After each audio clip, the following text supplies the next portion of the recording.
대한 얘기를 하는 거예요. 그분이 늘 자랑삼아 하는 말이 내가 젊은 청년 시절에 한경직 목사님한테 성경 공부를 한 사람이다 이렇게 얘기를 한다는 거예요. 우리가 아니 한경직 목사님한테 성경 공부를 한 사람이 왜 주지스님이 되어 있대요? 그랬더니 아유 그러게 말로는 맨날 한경직 목사님한테 성경 공부했다고 자랑을 하는데 그분이 어느 날 아주 막대한 유산을 상속받게 되었답니다. 많은 그 돈을 상속받고 어느 지역인지 제가 또 잊어버렸는데 그 지역에 아주 그 산이고 뭐 임야고 땅을 많이 샀대요. 많이 샀는데 어느 날 절을 짓더랍니다. 그러니까 그게 중국에서 온 어떤 스님이 뭐라고 말을 했는지 절을 아주 크게 지었대요. 절을 지어놓고 당신이 주지 스님이 된 거야 스스로. 그래가지고 다른 스님들을 영입해가지고 그 절에서 이렇게 모르니까 이분은 절에 대해서는 모르니까 일을 하게 했더니 그 일하는 스님들이 시간이 지나서 이분이 아무것도 모르니까 무시하더라는 거예요. 그래서 이것들이 나를 무시하네. 내가 이 절의 주인인데 이것들이 나를 무시하네. 기분 나빠갖고 다 자르고 당신이 공부를 해갖고 당신이 스님이 돼서 당신이 그 절에 주지 스님이 됐다. 이렇게 얘기를 하더라고요. 제가 그 얘기를 들으면서 아니 이런 웃지 못할 이야기가 이 세상에 있을 수 있을까? 우리도 마찬가지지만 이제 타 종교이긴 하지만 거기도 나름의 법도가 있을 것이고 어떤 절차가 있을 텐데 본인이 돈이 많아서 어쨌든 절을 짓기로 했으면 그 절을 지어서 응당 그 종단에다가 그 헌납을 하든지 아니면 그 짓고 나서 그 헌당을 하면 거기에서 파송을 하고 뭐 이런 절차가 있을 거 아니겠어요? 그리고 그 마음이 내가 절을 지어서 이게 바쳐야지. 이런 마음을 가져야지. 절을 지어놓고 그 절은 자기 것이고 자기가 주인이라고 생각한다면 이게 이름만 절이지 그건 어떤 종교일 수가 없는 거 아니겠습니까? 그래놓고 이게 그 무슨 직원 고용하듯이 이거 고용해가지고 나 무시하고 마음에 안 들어? 자르고 이거 안 되겠네? 무시당하기 싫으니까 공부해서 그래서 그 주지스님이 됐다는 게 이게 앞뒤가 뒤바뀌고 이게 말이 안 되는 그런 얘기인 거죠. 근데 또 그 우리 회장님 얘기가 근데 또 신기한 게 참 그 제대로 정말 제대로 그 종교에 대해서 그 자기가 심각한 고민 끝에 귀에서 거기에서 무언가를 자기가 찾고 이런 구도자의 삶이 아니기 때문에 말하자면 땡중 같은 거잖아요. 그분은 어떤 그런 깊이가 없는 사람이잖아. 그런데 희한하게 그 주지스님이 설법을 하면 사람들이 그렇게 또 좋아한대요. 근데 거기가 땅이 넓어가지고 거기에다 또 그 납골 땅을 만들어가지고 이게 또 절에 다니는 사람이 거기 납골 땅에다 이제 안치하고 나서 거기서 또 제사를 드리면서 사람이 그렇게 많다는 거예요. 그분 아주 기업을 운영하듯이 그렇게 하고 있는 거죠. 그래서 뭐 우리와는 다르지만은 그래도 어떻게 그 종교라는 이름을 가지고 어떤 종교든지 어쨌든 구도자의 삶을 사는 사람들이 그 종교의 귀에서 그 길을 가야 될 텐데 어떻게 그럴 수가 있을까 이런 생각을 했습니다. 그런데 그 얘기를 들으면서 정말 마음 놓고 어떻게 그럴 수가 있어 라고 웃을 수 없는 이유는 그게 비단 타 종교에서만 이루어지는 일이 아니라 가슴 아프게도 우리 그 기독교 안에서도 일어나는 일이고 문제가 되는 일들이 있기 때문에 그냥 웃을 수만은 없는 그런 이야기였던 것이죠. 여러분 우리가 돈으로만 교회를 지키고 성장시킬 수 있다라고 생각한다면 그건 너무나 어리석은 판단입니다. 만약에 하나님께서 필요하신 것이 돈이라면 하나님은 결코 우리를 부르시지 않았을 거예요. 여러분들 뭐 돈 많으신 분들 아니시잖아요. 하나님은 가난한 자들을 외면하시고 부자들만 사용하셨을 거예요. 그런데 하나님께서 연약한 우리를 부르시고 미약한 우리로 하여금 교회가 되게 하시는 것은 우리의 돈이 필요한 것이 아니라 하나님은 우리의 삶이 필요한 거라는 거예요. 우리가 하나님을 만나서 예수님을 구주로 영접하고 그리고 우리가 살아내는 삶, 우리가 주님과 함께 동행하는 그 삶의 모습을, 우리가 그런 삶을 통해 우리 인생의 진정한 의미를 찾고 회복되어가는 그 과정들을 하나님께서는 기쁘게 받으시기 때문에 연약하고 미약한 우리를 불러서 교회되게 하신 것이라는 것을 우리가 잊어서는 안 된다는 것이죠. 우리 오직 예수교회를 이루고 있는 우리 모두의 삶이 길이요 진리요 생명이신 예수 그리스도를 비추어주는, 우리의 삶 자체가 길이요 진리요 생명이신 예수님을 드러내주는 그러한 삶이 되기를 원하신다는 것입니다. 우리가 우리 하나님이 원하시는 게 정말 그거라는 것을 깨닫게 된다면 우리는 언제 어디서든지 우리 주님의 말씀, 가르치심을 기억하고 그 안에 거하는 삶을 살아야 되는 것이죠. 아무것도 모르는데 그 삶을 살아낼 수가 없어요. 아무것도 모르는데 그런 삶을 구현해낼 수가 없는 겁니다. 주님을 만나지 않으면 우리는 그리스도인의 삶을 살 수가 없습니다. 주님을 만나야 되고 그 가르침이 우리 안에 있어야 돼요. 사도행전은 사도들의 행전입니다. 사도들이 주님을 만나고 배우고 그 가르침 속에 거하면서 그 삶을 살아낸 기록이 사도행전인데, 오늘 우리 본문 말씀에 예수께서 행하시며 가르치시기를 시작하신부터 그래서 가르침에 대해서 우리가 함께 집중적으로 생각을 해보도록 하겠습니다. 어린아이들은 부모의 언행을 다 이해하지 못합니다. 부모의 속 깊은 뜻도 다 이해하지 못하죠. 그 아이 수준으로만 생각을 하는 겁니다.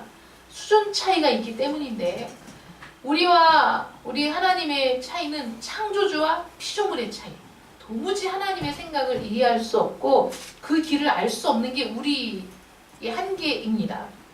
근데 주님께서 만약에 이 땅에 오셔서 그냥 당신 뜻대로 행하기만 하셨다면 우리는 그게 무슨 의미인지 전혀 알지 못했을 텐데, 주님은 행하시기만 한 것이 아니라 보여주시고 가르쳐 주신 것이죠.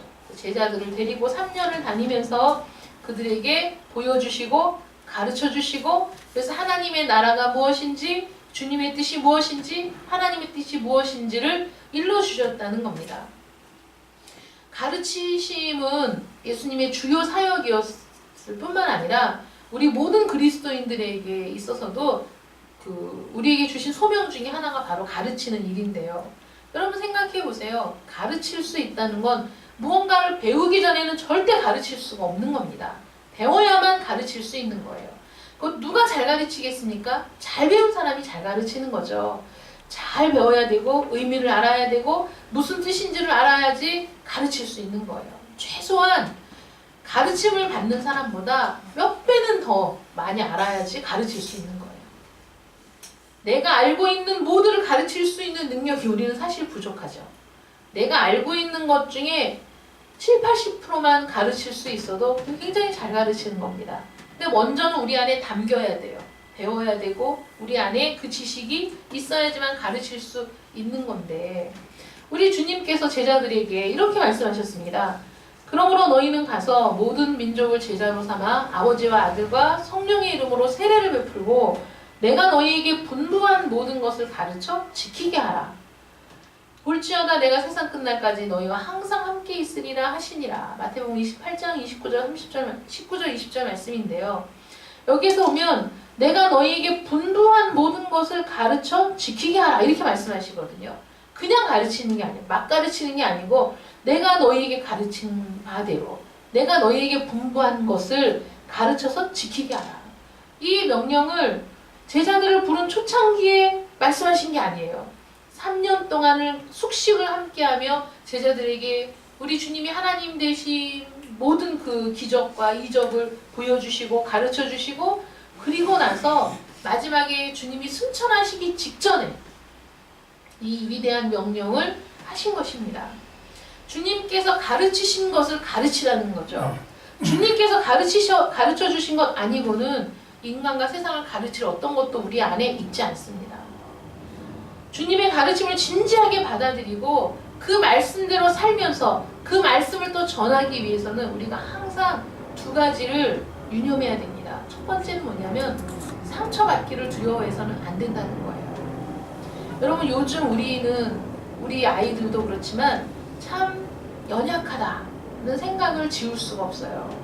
옛날에는 우리 부모 세대는 학교도 제대로 마치지 못하고 생활 전선에 뛰어들어야 하고 어린 나이부터 돈을 벌며 자녀를 양육하고 밭을 갈며 자녀를 양육한 세대가 우리 부모 세대죠. 정말 일찍부터 고생을 한 세대가 우리 부모 세대입니다. 우리 세대도 거의 비슷해요. 우리도 중학교, 고등학교 졸업하고 그 생활 전선에 뛰어들어서 일하는 그 학생들도 많았고요. 또 형편이 어려워서 중학교만 졸업하고 야간 학교를 다니면서 주간에는 공부하는 청년들도 많이 있었습니다. 그것이 생활이었고 견뎌야 하는 일들이었기 때문에 그것을 견뎌내고 그 일을 해왔던 것이죠. 근데 지금 우리 자녀들은 부모가 미리 알아서 다 해주고 다 케어해주고 필요한 거 다 공급해주고 하다 보니까 20살이 되고 25살이 되고 30살이 되어도 이 세상에 나가서 혼자 부딪혀서 무언가를 해볼 엄두를 내지 못하는 아이들이 많이 있다는 거죠. 이거는 캠퍼스에서 전도를 해보면 지금 아이들이 우리 아이만 그런 것 같아? 아니에요. 모든 아이들이 거의 대부분의 아이들이 그렇다는 거예요. 부모의 곁을 떠나지 못해서 그 뭐라고 하죠? 캥거루족? 부모의 품 안에만 늘 있는 자녀들 그런 말들이 왜 생겨나겠습니까? 그런 부류가 많기 때문에 그런 일들이 생겨나는 것이죠. 지금 그렇게 연약해지고 유약해진 수많은 이 땅의 젊은이들이 가장 두려워하는 것은 상처받는 겁니다. 상처받고 거절당하는 것에 대한 두려움 때문에 자신이 하고 싶은 말도 제대로 못하고 자신들이 걸어야 할 길을 걷는 것에도 주저하게 되는 일이 많이 있는데 이거는 뭐 청년들의 문제뿐만 아니라 우리들도 마찬가지지만 상처받는 것을 두려워하면 우리는 성장할 수가 없습니다. 1970년을 전후해서 우리 한국교회에 불행한 일이 생기기 시작했는데 한국교회가 세속적인 물질주의에 오염되기 시작하면서 성도들에게 그러니까 이 성도들보다 교인들보다 헌금을 더 중요하게 생각하면서 교인들이 듣기 좋아하는 말들을 하기 시작했어요. 축복, 복, 복, 복. 여러분 하나님은 우리에게 복을 주시기를 기뻐하시는 분이십니다.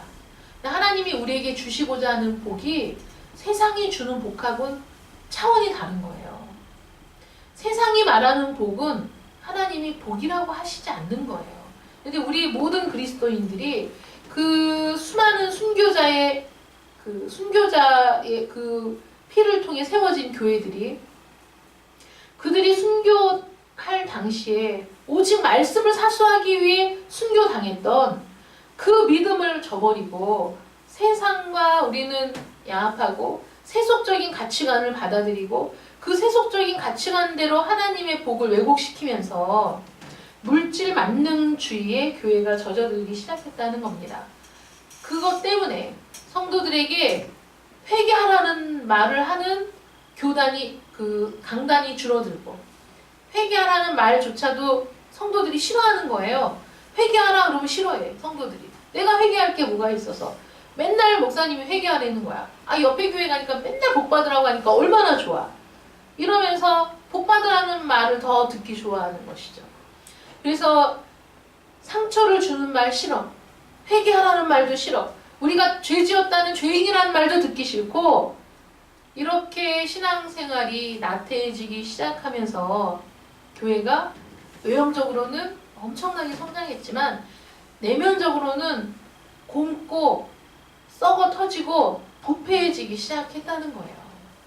그래서 회개의 눈물이 사라진 교회, 회개의 통곡이 사라진 교회가 점점점 더 많아지고 있다는 것이 문제가 되는 것이죠.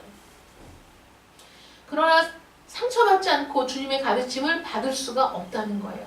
우리는 많은 사람들이 그 기독교인들이 모여서 활동하는 그런 카페 이런 데 들어가 보면 교회 가면 너무 싫은 사람이 있어요.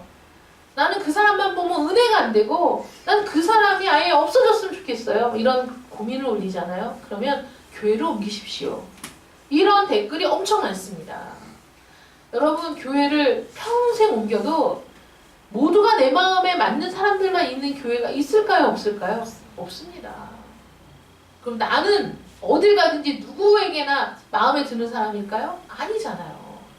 우리는 나도 모르게 다른 사람에게 상처를 입히고 또 나는 누군가에 의해서 상처를 받지만 그러나 그 모든 일들이 우리가 어떻게 생각해야 되냐면 나의 모든 삶을 하나님이 주관하시고 이끌고 가신다는 믿음이 있을 때 내가 처한 환경 속에서 나에게 상처를 주는 사람도 또는 내가 본의 아니게 상처를 입히게 되는 그런 상황들도 하나님의 섭리 아래 있다고 생각하면 그 모든 것들을 통해 나를 인도하시는 나를 가르치시는 하나님의 섭리를 보게 되는데 그게 아니고 너무 인간적인 것들만 생각하면 내가 이런 데서 은혜 받을 수 있겠어? 내가 옮겨야지. 옮기기를 부추기는 그런 세상이 되었다는 거예요. 옛날에는 인내해, 참아야지, 그래도 사랑해야지 이렇게 말씀으로 가르쳤다면 요새는 힘든데 굳이 그 교회 왜 다니십니까? 힘들만 옮기셔도 됩니다. 그 교회만 하나님의 교회입니까? 다 하나님의 교회입니다. 라고 얘기하는 것이 겉으로는 그럴듯해 보이고 그 말이 틀린 말은 아니지만은 그러나 틀린 말이 아니라고 다 옳은 것도 아닙니다.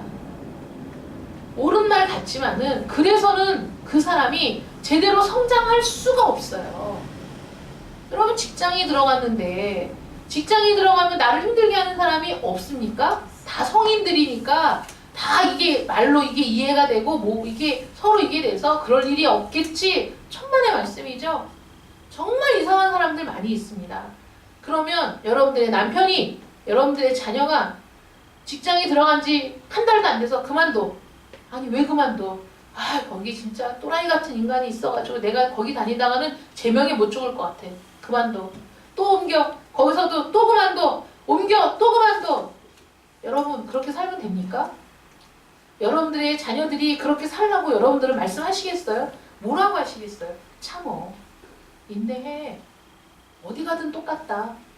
어디 가나 그런 사람들이 있어. 그러면서 네가 잘하는 거야. 그런 사람들하고 부딪히면서 네가 사람이 되는 거야. 이렇게 얘기하는 거 아니겠어요? 하물며 우리가 신앙생활을 하는 곳에서 옮겨. 야 거기만 교회야? 교회 많아. 다른 교회도 다 하나님의 교회야. 라고 얘기하는 것이 너무 가슴 아픈 이 시대, 이 현실이라는 거예요. 우리는 조금만 상처를 받으면 대수롭지 않은 말에도 상처받고 조금만 상처를 받으면 그 사람을 외면하고 인간관계를 단절해버리는 그 일들을 통해서 우리가 성장할 수 있겠습니까? 우리는 그런 일들을 회피하기만 한다면 절대로 성장할 수 없을 겁니다. 상처를 받지 않고 주님의 가르침을 받는 것이 있다. 그런 길이 있다. 야, 왜 상처를 받아? 우리 주님은 은혜, 사랑인데, 우리 하나님은 사랑인데 왜 교회 가서 상처를 받아? 왜 말씀을 듣고 상처를 받아? 안 그럴 수 있어! 라고 얘기한다면 거짓말이에요. 왜냐하면 굶을 대로 굶은 환부는 째서 고름을 짜내야 되고 심각하게 굶은 부분은 도려내야만 새살이 나고 회복될 수 있는 거 아니겠습니까? 우리는 모두 그렇게 썩을 대로 썩고 곪을 대로 곪은 죄라는 상처를 안고 있는 사람들이 말씀이 죄를 지적하면 아프고 통증을 느끼고 괴롭고 여러분 우리 상처 났을 때 옛날에는 왜 이렇게 또 곪는 일들이 많았어요. 벌레만 물려도 막 띵띵 곪아. 우리 전혜정 집사는 특히 잘 곪아. 그러면은 그 곪아갖고 땡땡 부으면 얼마나 아픈지 그거 고름 짜내야지 이게 아물지 안 그러면 아물지 않습니다. 이거 짜낼 때 안 아픕니까? 엄청 아프죠. 엄청 아픕니다. 엄청 아픈데 짜내고 나면 또 시원한 것도 있어요. 근데 그렇게 하지 않으면 안 돼요. 근데 여러분 보세요. 히브리서 4장 12절 13절 말씀 한번 찾아보겠습니다. 히브리서 4장 12절부터 13절까지 말씀.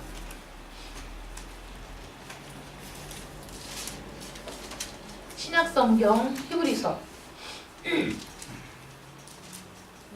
신약성경 히브리서 4장 12절 13절 말씀. 네, 12절부터 13절 우리 함께 읽겠습니다. 시작.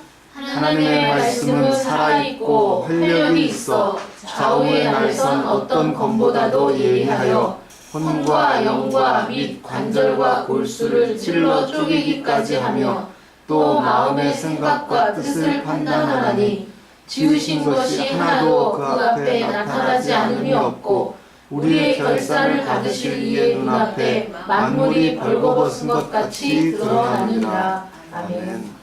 여러분 이 말씀 보세요. 하나님의 말씀은 살아있어요. 활력이 있습니다. 좌우의 날선 어떤 검보다 예리하기까지 합니다. 그래서 우리의 혼과 영과 관절과 골수를 찔러서 쪼개는데 안 아픈 사람이 어디 있어요? 아프죠. 여러분 뼈가 다치면 엄청 아픕니다. 관절과 골수를 찔러서 쪼개기까지 한대요. 우리의 마음의 생각과 뜻을 판단하시고 지으신 것이 하나도 그 앞에 나타나지 않음이 없어요. 만물이 벌거벗은 것처럼 결사를 받으실 하나님 앞에 다 드러나게 된다는 거예요. 말씀은 우리의 죄를 폭로하고 말씀은 우리의 연약함을 폭로하는데 어떻게 아프지 않을 수 있습니까? 아픈 게 정상이죠. 아파야 됩니다. 그래야지 나에게 가장 필요한 것이 무엇인가를 발견하는 거예요. 우리 안에 있는 우리 마음속 깊은 곳에 아무도 알지 못하는 나만 알고 있는 죄와 욕망의 찌꺼기. 때로는 나도 나도 알지 못했던 아니 내 안에 이런 게 있었어? 라고 생각되는 그런 모든 욕망의 찌꺼기들, 죄악의 찌꺼기들, 교만, 탐심 이런 것들이 드러나게 되면 내가 수치스럽고 견딜 수가 없어서 싫다니까요. 말씀이 부딪혀 올 때 싫다고요. 좋아하는 사람이 없어요. 다 싫어요. 다 막 어우 주님 너무 싫어요. 좀 감추어 주세요. 드러나지 않게 해주세요. 이게 우리 본심이라고요. 그런데 그렇게 해서는 우리가 살 수 없기 때문에 가차없이 찢고 도려내는 거예요. 우리 심령에 있는 모든 죄, 욕망의 고름덩어리를 가차없이 찢고 도려내는 고통이 우리에게 있어요. 그러나 그것이 아니고는 우리를 살릴 도리가 없기 때문에 하나님이 그렇게 하신다는 거예요. 이 예가 예레미야를 보면 너무 절실하게 와닿는데 하나님의 말씀이 임했습니다. 예레미야에게. 예레미야가 회개를 촉구하는 하나님의 말씀을 전했어요. 여러분 그 당시나 지금이나 회개하라는 말씀 다 싫어한다니까요. 회개하라는 말은 내가 잘못했다는 거잖아요. 내가 지금 잘못 가고 있다는 거잖아. 내가 지금 잘못 생각하고 있다는 건데 그걸 인정하는 게 싫어요. 사람은 교만해가지고. 그러니까 예레미야가 하나님이 여러분들은 죄를 지었다고 합니다. 회개하십시오. 그대로 살다가 망합니다. 이렇게 얘기하니까 누가 좋아하겠어요. 백성들이 다 싫어해. 예레미야가 얼마나 그 고통을 받았는지 예레미야가 하나님께 뭐라고 얘기하는지 아세요? 하나님 우리 친구들조차도 절친조차도 내가 저걸 어떻게 하면 한 방 먹일까? 자, 야 우리가 주시해보자. 제가 조금이라도 뭐 잘못하면 그냥 완전히 뒤집어 씌워갖고 저걸 그냥 깔아뭉개자. 절친조차도 그렇게 생각하고 있습니다. 하나님 내가 이 일을 계속해야 됩니까? 옥에 갇히고 매를 맞고 굶고 이런 일을 하면서도 내가 이 일을 해야 됩니까? 그건 아무것도 아니에요. 하나님의 말씀을 전했는데 그 말씀을 백성들이 전혀 받아들이지 않으니 하나님 내가 이 일을 해야 됩니까? 내가 이제 이 일을 하지 않겠습니다. 결심했어요. 나 이제 아무 말도 안 하겠습니다. 결심했습니다. 그런데 그 결심은 무너지고 다시 하나님의 말씀을 들고 나갈 수밖에 없었어요. 왜냐하면 예레미야가 이렇게 고백해요. 내가 다시는 여호와를 선포하지 아니하며 그의 이름으로 말하지 아니하리라 하면 나의 마음이 불붙는 것 같아서 골수에 사무치며 답답하여 견딜 수 없나이다. 하나님이 성령을 부어주시고 말씀을 부어주셔서 이 안에 내 심령을 태우고 내 모든 죄악을 도말하고 내 골수에까지 찔러 쪼개는 그 말씀이 내 안에 충만하여 내가 이 말씀을 전하지 말아야지. 저들이 죽든지 말든지 나 무슨 상관이야.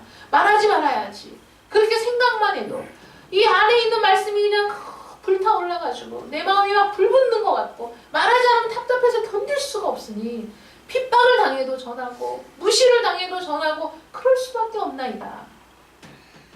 예레미야가 자신의 결심과 달리 하나님께 항복할 수밖에 없었던 것은 그 말씀이 내 심장에 뼛속에 박혀 있어가지고 어쩔 수 없다는 것이죠. 예레미야는 하나님 앞에 예레미야는 눈물의 선지자잖아요. 하나님 왜 내 고통이 이렇게 그치지 않습니까? 왜 내 상처는 낫지 않습니까? 라고 절규하기도 했는데 왜 그렇습니까? 그의 상처는 하나님의 말씀에 불태워지고 도려내진 이 마음의 상처이기도 하지만 그 말씀을 전해서 저 부패한 유대 백성들, 저 하나님의 길을 떠나서 멀리 다른 길로 가고 있는 저 백성들의 죄악을 도려내고 하나님의 말씀으로 새살이 돋게 하고 살아나게 해야 되는데 안 되니까. 그들이 도무지 말을 듣지 않으니까 얼마나 답답하고 얼마나 가슴 아픈지.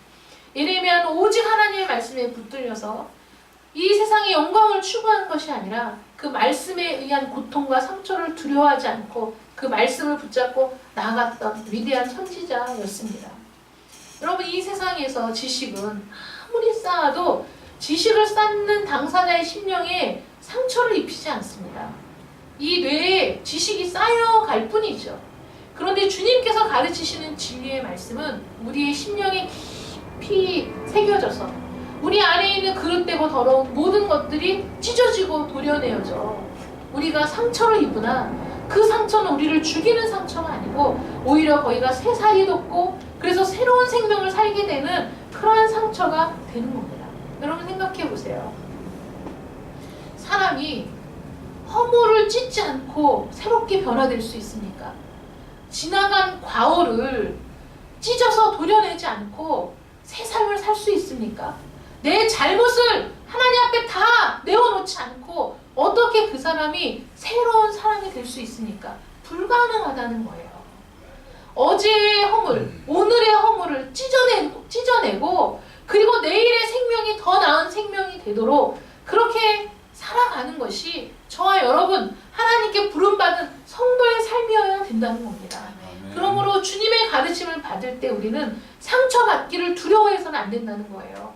내가 인정하고 싶지 않은, 여러분 우리는 우리의 결점을, 우리의 약함을 굳이 붙잡고 그거에 얽매이고 천착해서 내가 이거 내어놓으면 죽을 것 같고 이게 드러나면 죽을 것 같아서 더 깊이 끌어안는 그 부분을 하나님의 말씀이 건드릴 때 우리 모두가 다 그런다니까요. 제가 우리 아들 데리고 그 무슨 허리 그 뭐 하는 데를 갔었어요. 허리가 많이 아프다 그래서 허리 뼈 이렇게 맞추고 뭐 하는 데를 갔거든요.